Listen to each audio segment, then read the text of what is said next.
I'm really here as General Secretary of the Oilfields Workers Trade Union, not wearing my Senate hat this afternoon at all, because we want to talk a little bit about labor and energy and communities and sustainable development.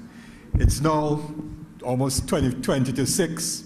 You all must be absolutely saturated. I'm looking around the faces, absolutely saturated. So I hope that I could say a few things in a very short space of time that will somehow sink in a little bit through the immense amount of information and analysis that you have had during the day. So the light is fading, yo. It's the end of a 50-over innings. I'm coming in the last over. We have about 8 runs to win, and I hope we don't get run out on the second to last ball like yesterday. All right, so I got your attention a little bit. All right. It's good to be here. Thanks to the organizers, Lloyd Best Institute, for inviting me to share some ideas and so on. We do have some members of the union from Trinma, Francis and Nigel White and so on from our Trinma branch, which is based down here in Point Fortin, and which is quite apart from LNG, because I heard nobody mention Trinma is really the most critical contributor to national economic development in terms of production of oil in the country at the moment. And we are going to talk a little bit about that in a moment. It's good to see some old friends. Monica Lessie was on campus with Gregory and myself. That was one of the romances that started on campus and lasted. Slim Lessie used to play football with Ned, not so? Yes? I used to play football with Ned and so on. So good to see some folks. Andrew Jupiter was on campus with us as well in that period of the 70s. I want to make the point about the 70s and connect to Gillian and to Luan, who are 2 young economists who I invited young graduate students to come down to the Oilfields Workers Trade Union to talk to oil workers and OLBTU members about what an economy is. I don't know if Luan, you remember that, and Gillian. Where's Gillian? You remember that? Those discussions and so on. So I hope that that interaction that you had with people involved in production also assisted in your own development. Certainly, it assisted in the development of our branch officers and shop stewards in those seminars. I don't remember the years that we did that, but we won't talk about that right now. So it's good to see you as well. I want to make the point about production and also about those of us who were on campus in the 70s. And because there was, in my view, a huge disconnect in the 90s, a huge disconnect. And that's part of the problem that we have in our Caribbean today. Gillian was talking about Norman Gervin and Lloyd Best and Trevor and so on. Of course, you had others, people like C.Y. Thomas and that whole generation of that came out of New World, George Beckford and so on, the Plantation School and New World, when social scientists in the Caribbean were, in the 60s and the 70s, were attempting to understand our own reality.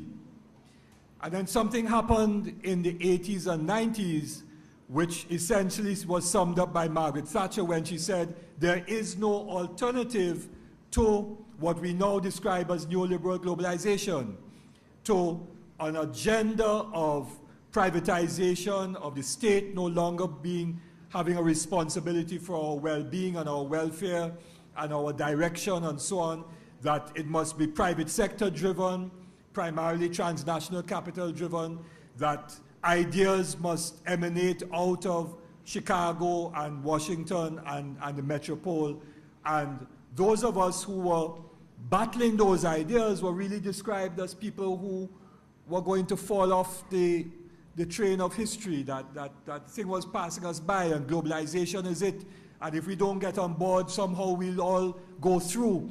And we all, well, not some of us fought it, but the dominant paradigm became one of acceptance of everything, from CNN being the gospel according to CNN, so news and information had to be interpreted according to what CNN repeated ad nauseum to all of us, to weather news coming out of Chicago when you turn on cable television, to food being McDonald's and KFC, and upscale of that TGIF and Ruby Tuesday and whatever else is upscale of that, and so on and so on and so on.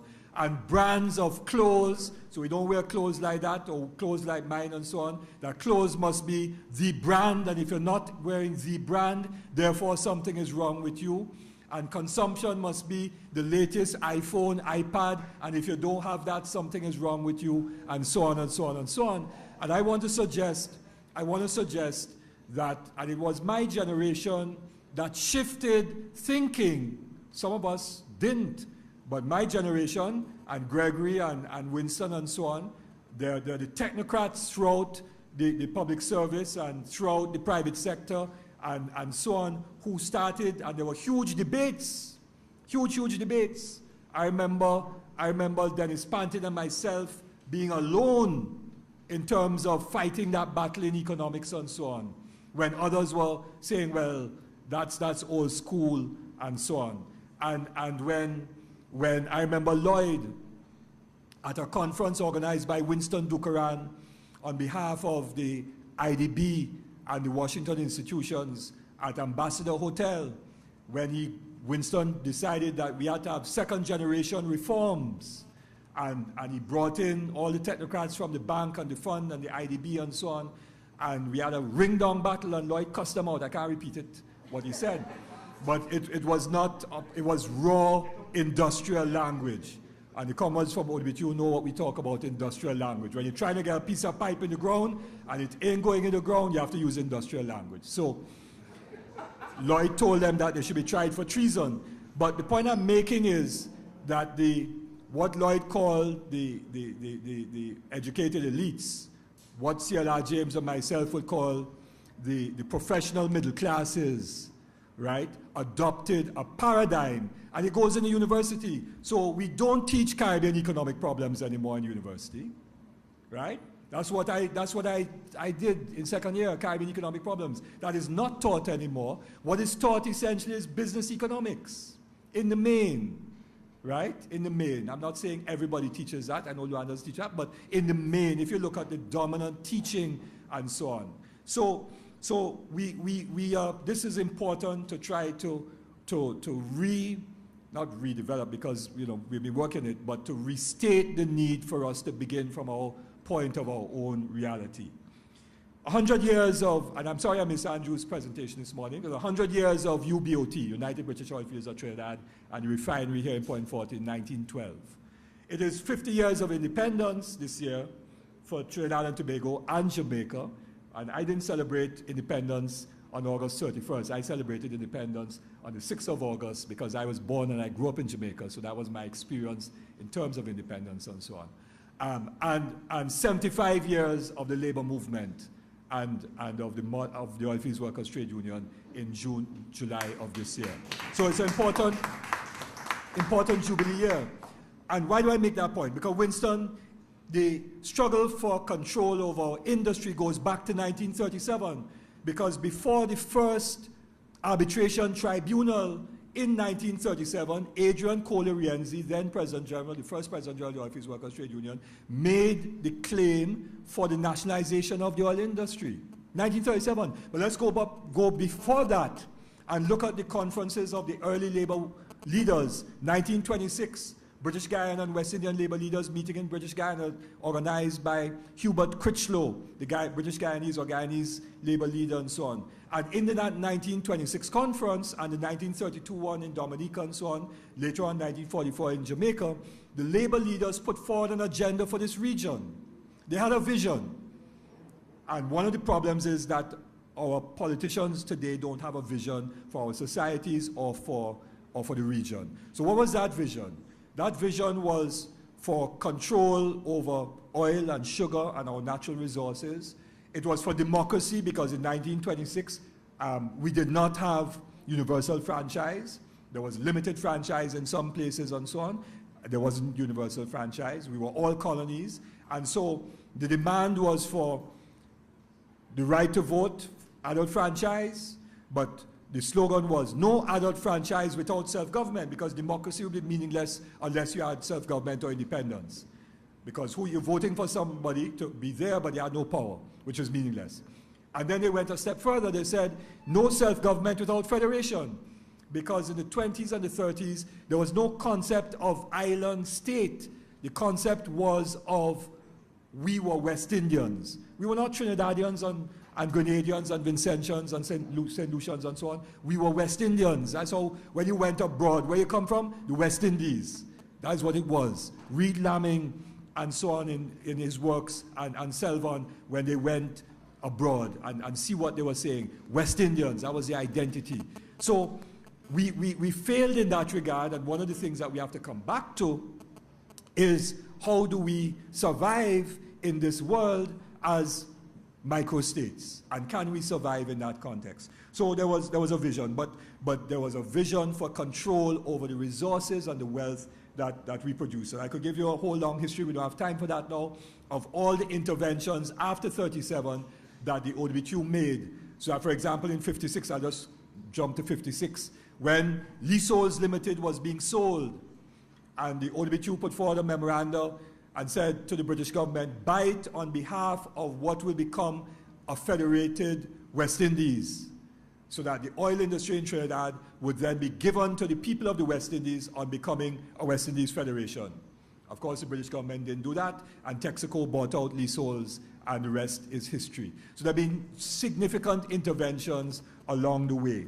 The 1968 Third Five-Year Development Plan was our best economic development plan ever. And in that, the idea of commanding heights of the economy was articulated. What then happened was that the Williams government did nothing about it, and it was really post-1970 with the street protests and also with the petrodollars that came in the early 70s that enabled the Williams government to begin to implement some aspects of that five-year development plan. So we need to know that. We need to understand that the history of the Caribbean is a history of labor. It's not taught that way. We are all here because the indigenous population was destroyed as a labor force. And therefore, people were brought from Africa, from India, from China, and elsewhere to deal with the issues of labor. All of the development that we have had, all of the development, I say so without fear of contradiction, anybody want to debate me?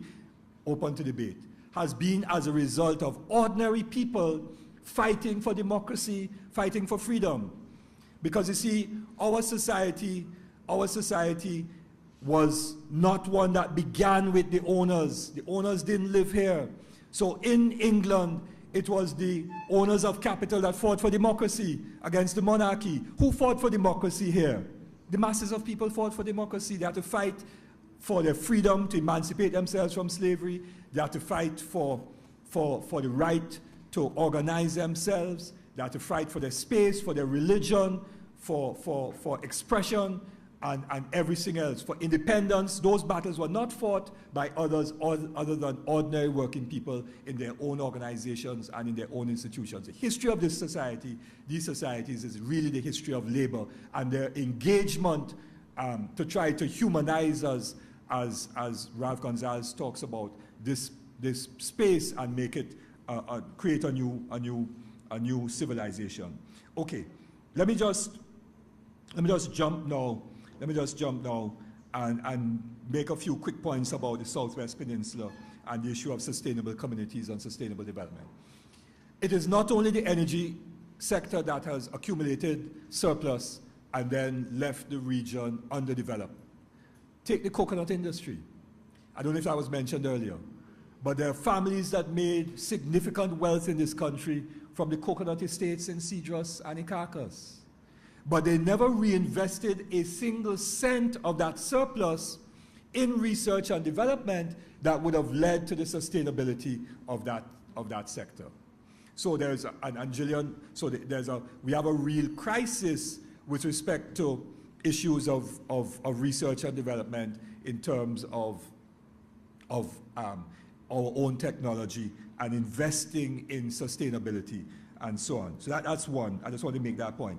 I want to make the point too, just skipping a little bit, that during the Second World War, Trinidad was significantly self-sustained in terms of food. I was not around, but I've heard that, right? It was significant because the shipping lanes between Europe, Britain in particular, and Trinidad were being badly affected by German U-boats because Trinidad was the significant producer and supplier of oil and oil products to the war effort of Britain and so on. So trade was significantly affected. So we were significantly able to sustain ourselves in terms of food. But we were also able to sustain ourselves in terms of plant and equipment because they could not ship parts out to the refineries. And you will go to Point-à-Pierre and you will see that there are things that were, in fact, I think they still have it in just near the Gasparilla Gate and so on, a big piece of machinery which was completely fabricated in Trinidad during the war days. Now, what happened to those skills? What happened to those skills? We destroyed them. We took a conscious decision to destroy the skills. I remember Texaco, big battle, 1982. Texaco wanted to retrench a whole set of workers. So they're going to retrench all of those workers with less than 10 years service. Union put up a battle. Then they said, okay, we will reduce the retirement age from 65 to 60. Now, the guys who are age 60 to 65 and the ones between, say, 50 odd to 60, we're talking about 1982. So they would have started working at age, some cases they're apprentices, 14, 15, 20. So in 1982, with 40 years service, they had started to work in 1942, right? But you see, the idea is that those workers, we talk about knowledge workers today and say knowledge workers are people who could get on the net and do this, that, and the other. But a knowledge worker is a guy who could fabricate a piece of equipment without a blueprint, right? We don't understand that the average worker is also a knowledge worker because we have made it esoteric. And all kind of academic people writing about knowledge workers and don't understand that knowledge begins. Talk about common sense. Where does common sense come? Common sense comes before book sense. So knowledge comes from the practice of doing things as well as from some theoretical understanding. Let me give you a joke. Earl MacLeod, former President General ODBTU, now Minister of Labor, said that there was this young guy from UE who came as an intern at a refinery when Earl was working and so on. He was a refinery operator. Earl was a refinery operator at the time. He started off as a craft apprentice, became an operator. So on the plant, they needed a particular valve. So they wanted a 2-ton valve. So they send this young boy for a 2-ton valve. But the poor young fellow now figuring, how can he lift a valve weighing 2 tons? So the fellow, he said, well, when he saw up the puzzle, one of the fellows said, well, take the wheelbarrow, no man, take the wheelbarrow, and that will help you. So the fellow took a wheelbarrow and he went to the stores and so on for this 2-ton valve. When he asked for the 2-ton valve, of course, the fellows in the stores laughed him out of town. What he didn't understand is that the valve had a pressure rating of 2 tons, right? And not weighing 2 tons. That is the difference now between a kind of academic book knowledge and practical understanding. So the point I'm making is that when that retrenchment took place, we lost the skills of workers who could have fabricated parts, Ravi, for the industry. When we closed down the East End Foundry, that was a huge loss. When we closed down the craft apprentice programs, it was a huge loss, and so on. When there was subsequent, and there were several, at least 3 voluntary separation things by the employer, Trintalk and Petrotrin and so on, which the union opposed, we said, listen, what ought to be happening is instead of sending people at home, why don't you reorganize the company and create service divisions which could then sell those services to companies abroad, rather than have them scattered to the 4 winds. A few people did it individually, but we lost a huge amount of our knowledge and our capacity and so on. But so I'm just tracing that because we are perhaps our own worst enemies in terms of sustaining our economic development. I just want to make two other points. You know, the energy consumption issue, which was being discussed earlier, and so on. I remember in 1994, we did a memorandum to the government at the time with respect to the Manning government at the time was going to partly privatize the generation assets of T&Tech.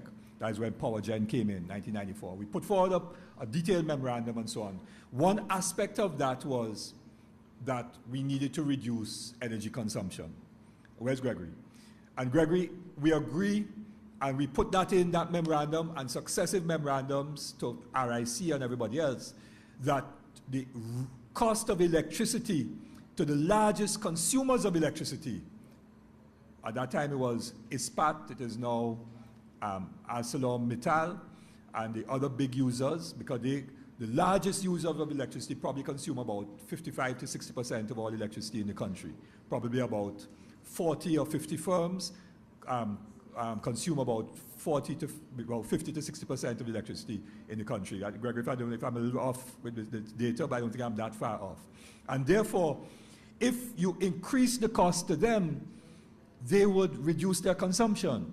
But because it is more expensive for them to retrofit their plants to reduce consumption than it is to consume at the current tariff rate. So you have to push up the tariffs to force them to retrofit to then bring down their consumption. But that has never been done in the kind of way that we have proposed. So yes, we have to address it, but it has to be done, in my view, selectively in terms of the big consumers and so on. I know Gregory disagrees, he thinks we're across the board perhaps, but I think we think it should be for the big consumers. In terms of allocation of resources to communities, in the Constitutional Reform Forum, I remember it was Dennis Panting who put forward the idea that there should be a formula for allocating resources. You see all these protests that are taking place all over the country, roads, bridge, this, that, the other, and so on. There should be a formula for the allocation of state resources to communities.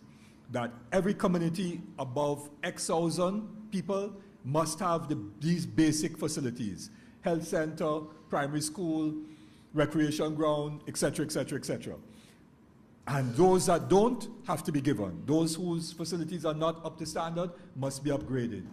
And then when you allocate resources to local government or to whatever other bodies and so on, ministries that are supposed to provide resources or allocate resources to communities, it must be done on a very transparent basis that St. Patrick must get X million. Victoria must get Y, or whatever regional corporation, now the names have changed and so on. So that every community knows that it is not being deprived of resources because of party politics and so on. So that ultimately, therefore, a lot of what we have to deal with in terms of how the energy sector is being organized. One quick more point here before my last point on governance. CLECO was lucky that when the government, Barry Barnes, then Minister of Energy, they privatized Trinidad and Tobago Methanol Company and the Urea Company and so on, but CLECO bought methanol. And we opposed it, that they bought it at a time when the price was way below what it ought to have been sold for. And what happened was, because methanol and ammonia prices were low, the country was in debt, and so it was a buyer's market. And PCS, what is now PCS Nitrogen, also benefited from that. It wasn't PCS before.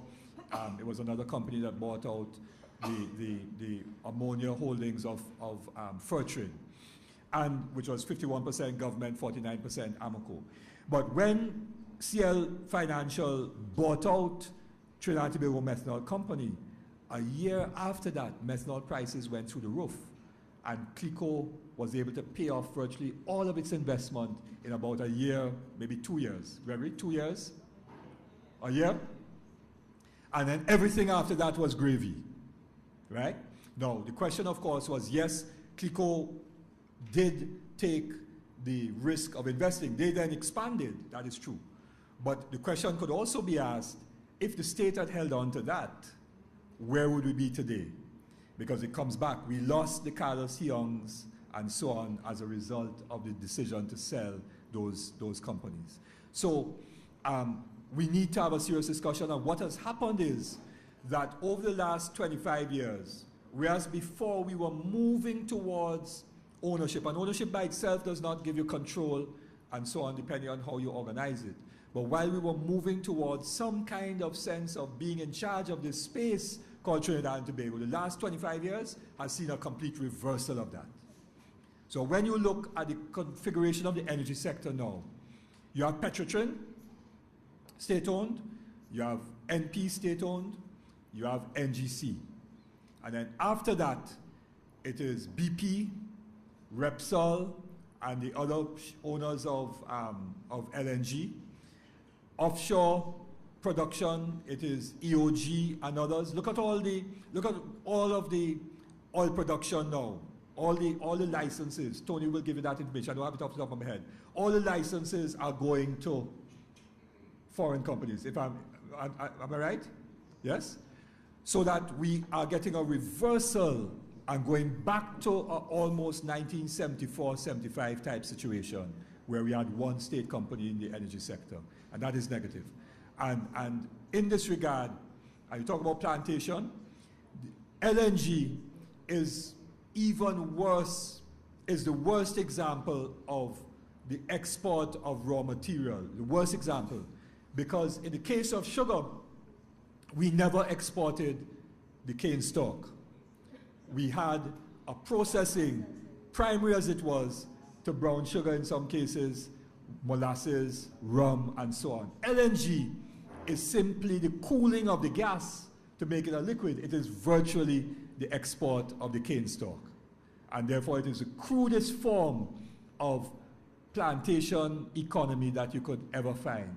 And yet, that was touted as our greatest achievement over the last 20 years. So we have had reversals, and ultimately, for us to address that, we have to deal with governance. I know that's not on the agenda for today, but I just want to say that unless people have power where they work and where they live, and where they work is very important, where they work, because all of a sudden now people realize that cement workers are important. Taken for granted. Strike comes, oh God, national interests affected, we can't get cement. All the time, people are taken for granted until they withhold the labor. So, where people have to have power where they work and where they live, and if we have that and a change in governance, then perhaps the concerns and ideas that ordinary people have throughout the country and throughout the region can be developed into an agenda for the welfare of the people and the sovereignty of us all. And that was the slogan, actually, or the theme of the very first Assembly of Caribbean People, which we organized in 1994. And I'll end there. Thank you.